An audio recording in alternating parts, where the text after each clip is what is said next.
Assalamualaikum warahmatullahi wabarakatuh. Perkenalkan, nama saya Heri Putra Maulana Fauzi dengan NIM 1020924011 dari kelas Sistem Informasi 08A.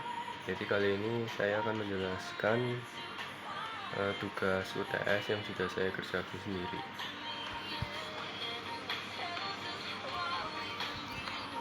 Jadi pada tugas UTS ini kita pada poin pertama rancanglah IRD dengan aturan setiap entitas dan relasi mempunyai atribut kunci utama. Hal lainnya yang tidak dijelaskan silakan diasumsikan, misalnya nama atribut, jumlah atribut, dan seterusnya. Dan ini tampilan RD saya. Mungkin nggak jelas ya, saya akan buka diperbesar aja.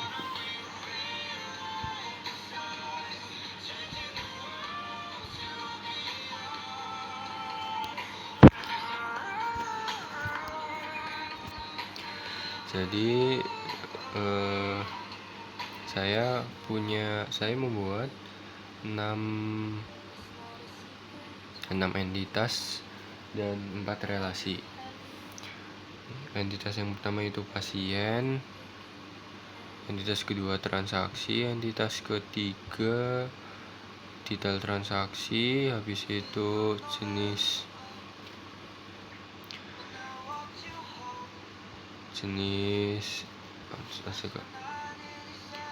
layanan, habis itu unit, setelah itu yang terakhir item. Relasi yang pertama itu beberapa pasien memiliki beberapa transaksi. Pada relasi ini sebenarnya bisa one to one juga, yaitu satu pasien memiliki satu transaksi, tapi juga bisa seperti yang saya ini, many to many, beberapa pasien memiliki beberapa transaksi. Yaitu yang selanjutnya, relasi yang kedua one to one, satu transaksi memiliki satu detail transaksi. Terus relasi yang ketiga unit, ini one to many, satu unit menyediakan beberapa item. Itu relasi yang terakhir, yaitu satu unit menyediakan beberapa jenis layanan.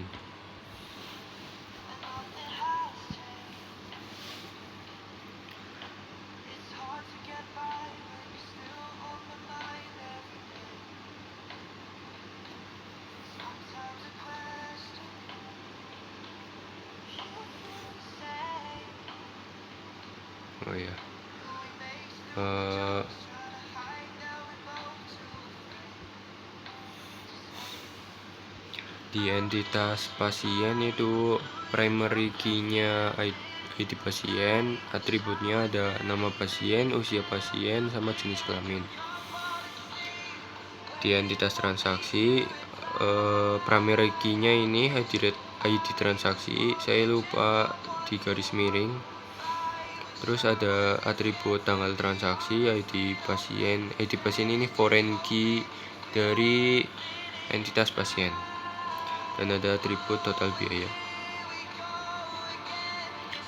Lalu entitas detail transaksi memiliki primary key ID detail transaksi, terus foreign key ID pasien, foreign key ID transaksi, foreign key ID unit, foreign key kode layanan, foreign key kode item, dan atribut status pembayaran. Di jenis layanan ada primary key kode layanan, lalu nama layanan ini atribut, lalu ada atribut lagi tanggal berlaku, ada foreign key ID unit. Lalu di entitas unit ada primary key yaitu ID unit, atribut nama unit. Lalu di entitas item ada primary key yaitu kode item, ada atribut nama item, ada foreign key kode layanan, foreign key ID unit. Ini penjelasannya.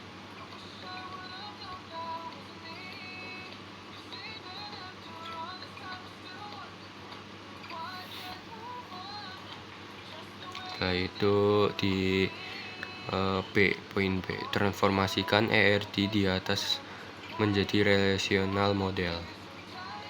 Saya sudah mengubah ERD ini ke dalam bentuk relational model dalam di bab 2 maksudnya. Nih, relational model yang sudah saya buat. Dan ini penjelasannya. Lalu kita masuk di bab 3. Bab 3 yang isinya itu DTL dan TML. Ini C dan D dijadikan satu bab, yaitu di bab 3. Buatlah skrip DTL dari hasil relational model poin B. Poin D. Buatlah operasi TML untuk insert data setiap table minimal 5 record dan lakukan operasi select.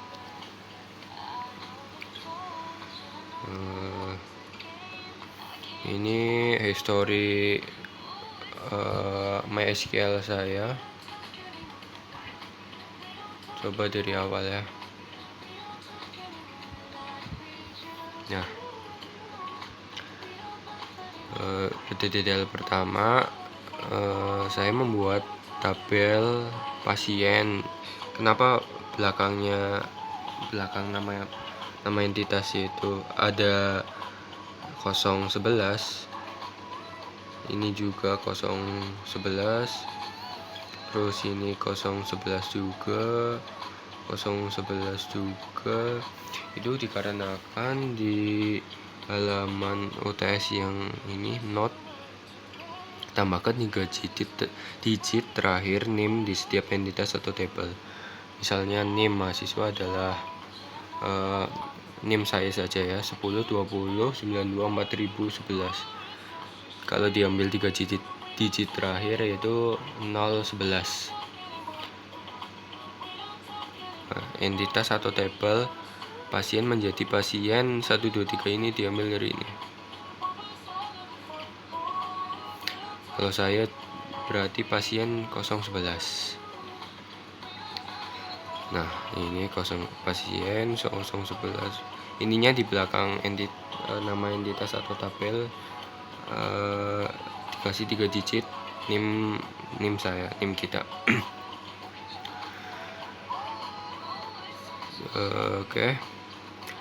Pertama di DDL saya membuat dulu tabel pasien 011. Nah, ini hasilnya. Terus table jenis layanan 011, terus ada item 011, ada transaksi 011, detail transaksi 011. Udah.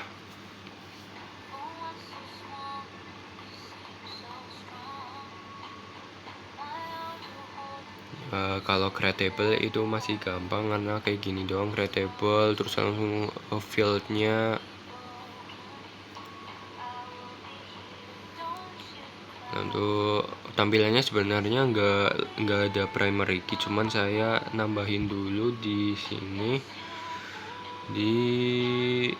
benar. Nah, saya tambahkan di sini alter table jenis layanan, add primary key kode layanan. Jadi ada primary key di kolom key, di baris kode layanan. Itu saya semua lakukan copy paste ke semua entitas yang saya punya, 6 entitas di table pasien 011, di jenis layanan 011, di table item 011, lalu di transaksi 011 dan detail transaksi 011. Nah, di DML kita memasukkan isi ke dalam table sampai minimal 5 record dalam setiap table. Seperti pengertian dari DML, yaitu kita manipulasi data yang ada di data tabel yang kita punya. Kita manipulasi dengan query insert into nama tabel, habis itu fieldnya, terus habis itu isi value nilainya. Hasilnya kayak gini. Ini saya copy paste ke semua entitas yang saya punya, ke jenis layanan 011, terus unit 011, transaksi 011, item 11, detail transaksi 011.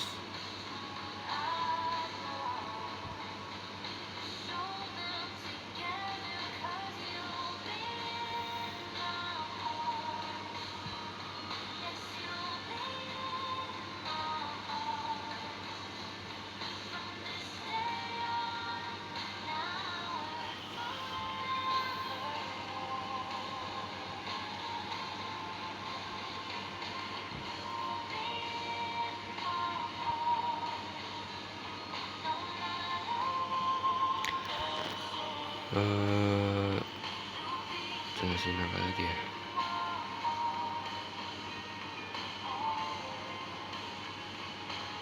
Mungkin udah di poin 1, kita langsung masuk ke poin 2 saja ya. Di poin 2 kita ditugaskan hanya untuk menormalisasi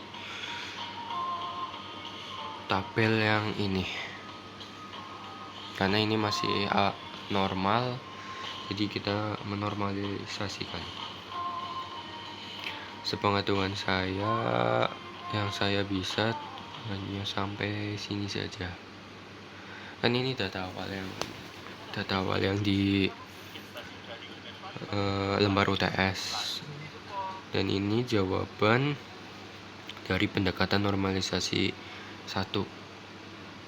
Di normalisasi 1 yaitu bentuk normal 1 terpenuhi jika sebuah tabel tidak memiliki atribut bernilai banyak atau multi-valued atribut komposit atau kombinasinya dalam domain data yang sama. Jadi ini di atas ini kan masih satu atribut, masih satu baris sama Dani, bukan masuk ke kolomnya barisnya Nindi. Jadi ini yang belum ada isi-isinya, kita isiin dengan yang sebelumnya. Kayak misal ini kan masih di Dani ya, kita ini berarti masih di Dani, ini masih ID pasiennya P01, ID transaksinya 1111, terus waktu transaksinya juga sama, yang di bawahnya juga sama. Jadi kita cuman mengisi kolom yang kosong dengan baris yang kosong dengan baris yang sudah isi, tetapi dengan syarat ini masih sama, masih satu lingkup. Jadi hasilnya kayak gini. Nah, di normalisasi kedua, setahu saya, analisis saya, karena saya lihat materi tetap belum paham saja, terus ya udahlah, sepahaman saya saja. Jadi di pendekatan 1 kan ada 2 nama dan 2 yang berbeda. Ini ada, jadi kita mengambil 2 data yang di sini, kan ada 2 data. Nah, kita mengambil salah satu karena nggak boleh duplikat. Jadi bentukannya kayak gini.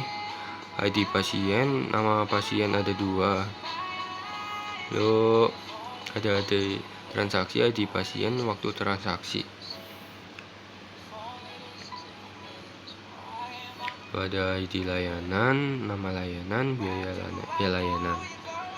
Ada ID transaksi, ID layanan, jumlah dan total. Kenapa ini masuk ke tahap akhir? Karena di bagian ini barisnya beda-beda setiap isi dari kolom. Walaupun ini sama, jumlahnya 2, terus ID layanan ada yang sama, terus ID transaksi. Nah, tapi yang di kolom ini berbeda. Lalu di pendekatan 3 ini nggak ada, karena semua tabel dari pendekatan 1 dan 2 ini sudah sempurna, karena tidak ada anormal lagi. Jadi udah cukup untuk normalisasinya di tahap 2NF, pendekatan 2. Baik, mungkin begitu saja Pak untuk penjelasan dari jawaban UTS saya. Sekian, terima kasih, maaf kalau ada kata-kata yang salah. Assalamualaikum warahmatullahi wabarakatuh.